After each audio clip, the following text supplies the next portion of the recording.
Thanks for watching. Don't forget to like, comment, share and subscribe to Mufti Tariq Masood, famous scholar. تو اللہ نے حکم دیا یہ کرو، یہ نہیں کرو، یہ کرو، پھر والدین کی فرما برداری کرو. جو جتنا قریبی ہے اس کا حق اتنا زیادہ. گورا ان چیزوں کو نہیں مانتا. وہ کہتا ہے کسٹمر کا حق سب سے پہلے. ایئر ہوسٹس کہتی ہے کہ جہاز میں جو پیسنجر بیٹھے ہوئے ہیں ان کا حق سب سے، بولو نا، پہلے. ان سے سب سے زیادہ اچھے اخلاق سے بات کرنی ہے. ایئر ہوسٹس کو کبھی گالی گلوچ میں دیکھا آپ نے؟ کیا ہو گیا؟ کبھی جہاز میں جا رہے ہو، آپ نے بٹن دبایا چائے دے دیں، وہ کہے گی ایکسکیوز می چائے ختم ہو گئی، بس یہی کہے گی نا ابھی نہیں ہے، ابھی سیٹ بیلٹ باندھے ہیں، ابھی جہاز نیچے اتر رہا ہے، ابھی چائے پانی کا ٹائم ختم. تمیز سے بولے گی. آپ نے پھر کہا نہیں مجھے تو چائے چاہیے. پھر بولے گی بھائی دیکھیں ایکسکیوز می آپ سے ہم نے گزارش کی. پھر آپ نے کہا جی مجھے نسوار چاہیے، مجھے پان چاہیے، کچھ بھی کہہ دو، ایکسکیوز می کر کے پتلی گلی سے نکل جائے. یہ نہیں ہوگا تیری ایسی کی تیسی تو، اور اس کو نکالو، جہاز روکو سائڈ پہ لگاؤ، جیسے بس میں ہوتا ہے نا. بسوں میں تو ہم نے دیکھا ہے، وہ گڈی نو سائڈ تے لاؤ، بندے نو اٹھا، چلو یہ نکل باہر یہاں سے. اور بسوں میں تو بعض دفعہ کھائی میں بھی گرا دیتے ہیں، سنا ہے. ایئر ہوسٹس کے اخلاق سے ہمیں سیکھنا چاہیے کہ اخلاق انسان کے، بولو بھائی، کیسے ہوتے ہیں. اب جو ایئر ہوسٹس کے اخلاق ہیں، اللہ یہ کہتا ہے کہ ان اخلاق کو 3 سے ضرب دے کے ماں سے اس اسٹائل میں بات کیا کرو. بہت مشکل ہے سمجھانا. جب اپنی ماں سے بات کرو تو جس اسٹائل میں ایئر ہوسٹس تم سے بات کر رہی ہے نا، اس اسٹائل کو 3 گنا، بولو، بڑھا دو.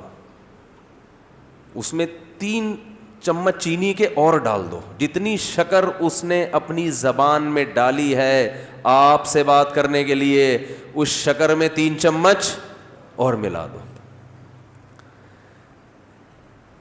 ہو رہا ہے اس پہ عمل؟ بولو نا بھائی.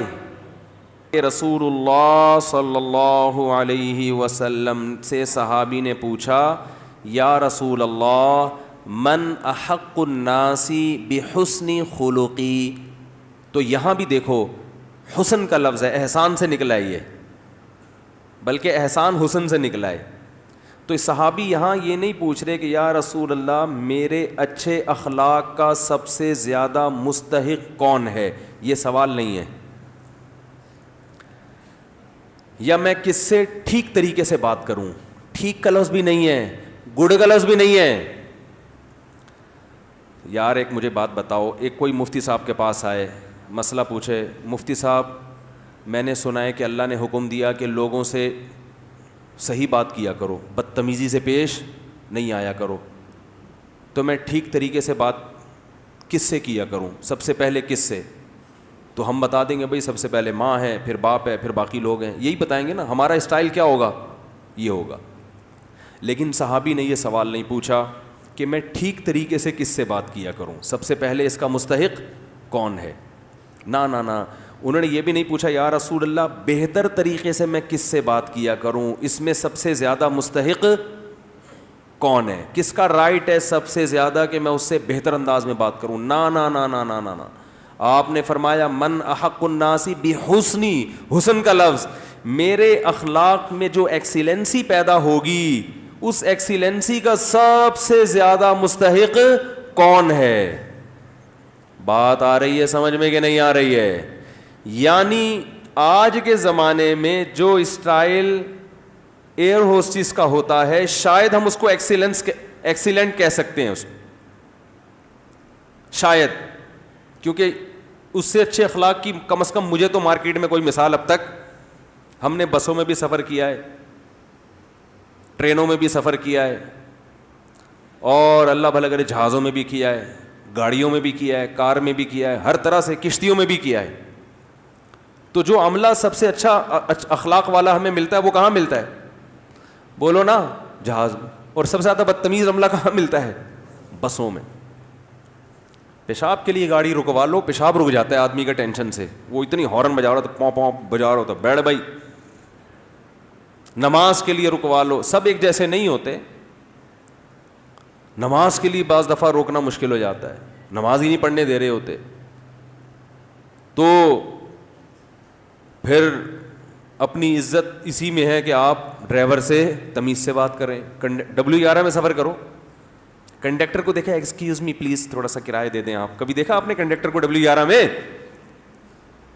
ہے بھائی, گھسیڑتا رہے گا بندے. اخلاق دیکھو, جگہ نہیں ہے بھائی, پاؤں بس پوری یوں ہوئی ہوئی ہے, اس کی الائنمنٹ کی ایسی کی, میں نے کہا نا کام کا بیڑا غرق. ایک کام کا طریقہ یہ بھی ہوتا ہے, بس کا بیڑا غرق کر دیا, وہ یوں جھکی ہوئی ہے پوری ادھر کو, آدھی پبلک چھت پہ بیٹھی ہوئی لٹک رہے ہیں, کھڑکیوں سے بندے گر رہے ہیں, مگر کنڈکٹر گھسے گا, ایک سے بھی ایکسکیوز, اتنی ٹینشن دے کے بھی ایکسکیوز نہیں کرتا. حالانکہ تمہیں تو 2 رکعت نفل توبہ کے پڑھنے چاہیے لانڈھی پہنچنے کے بعد نا. تمہیں تو یا اللہ میں نے جو مسافروں کو جو غم دیا, میں نے جو دکھ دیا, میں اس پہ تجھ سے معافی مانگتا ہوں.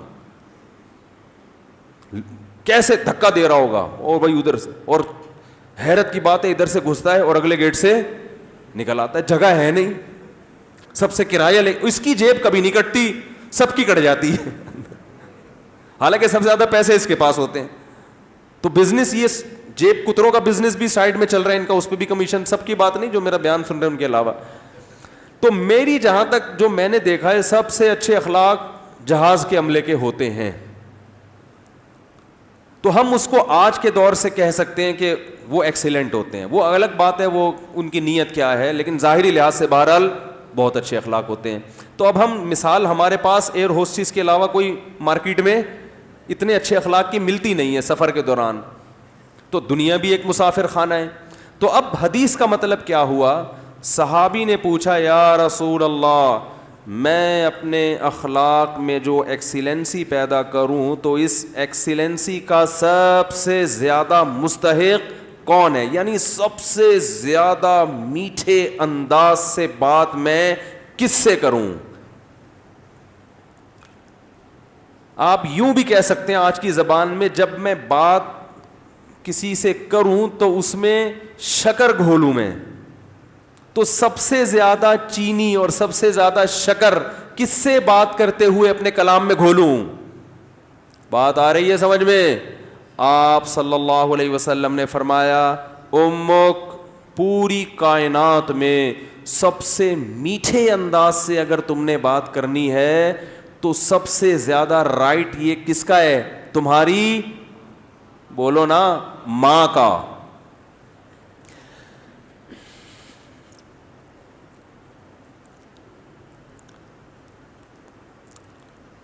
صحابی نے عرض کیا یا رسول اللہ,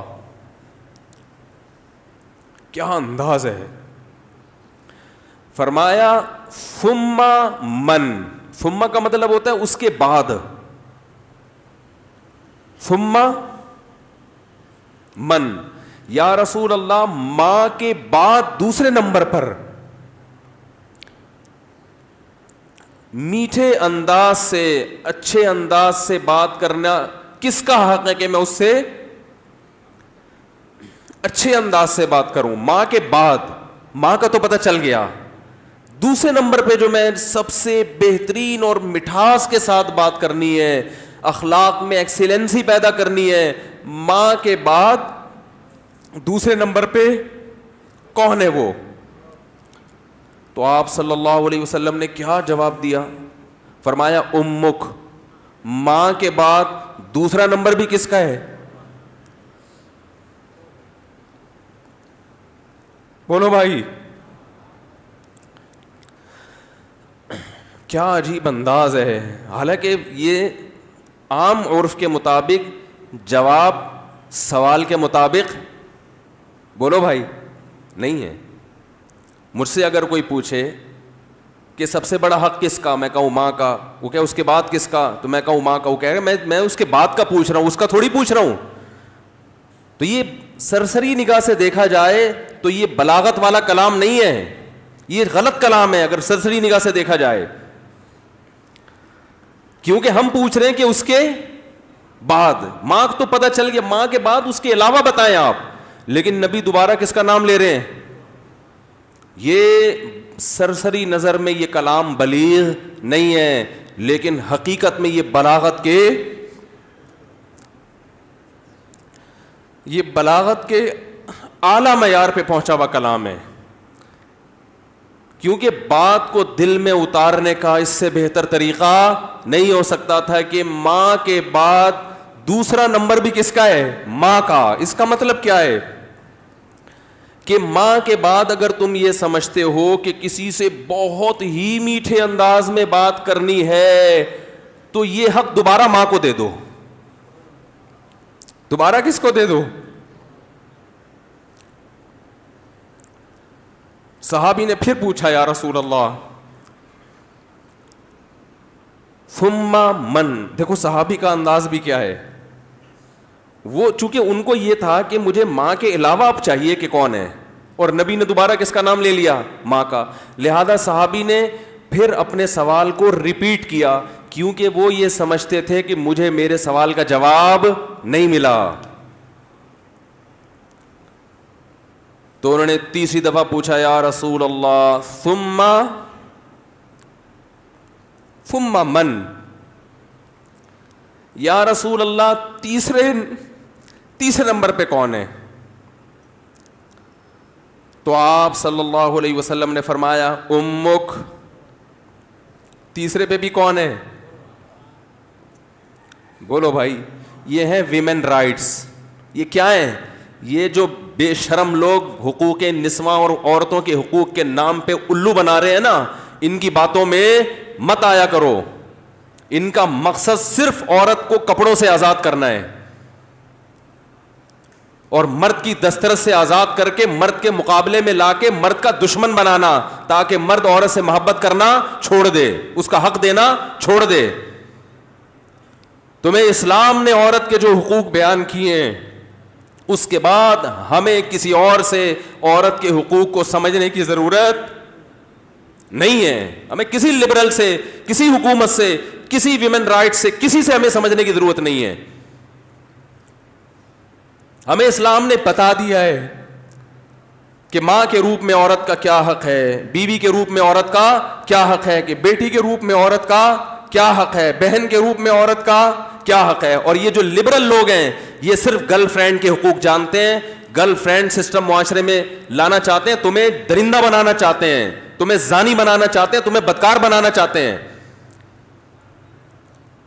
ان کا کوئی فیملی سسٹم نہیں ہے.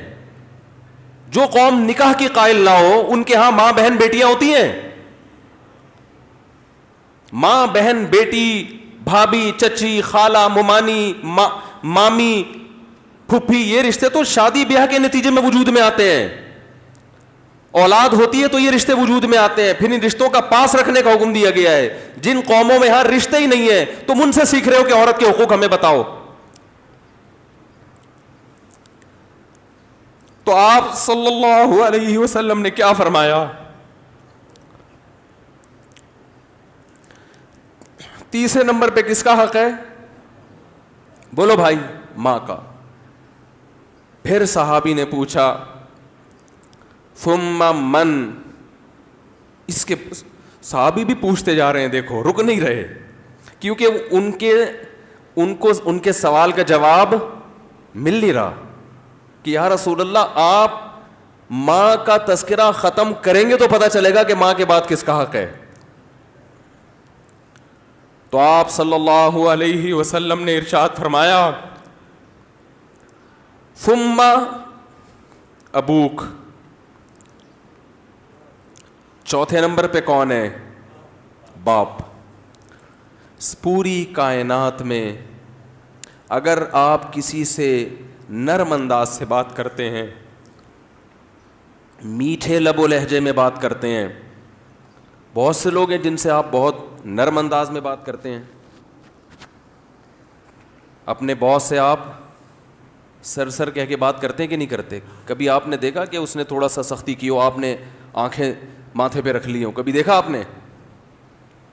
ہے بھائی.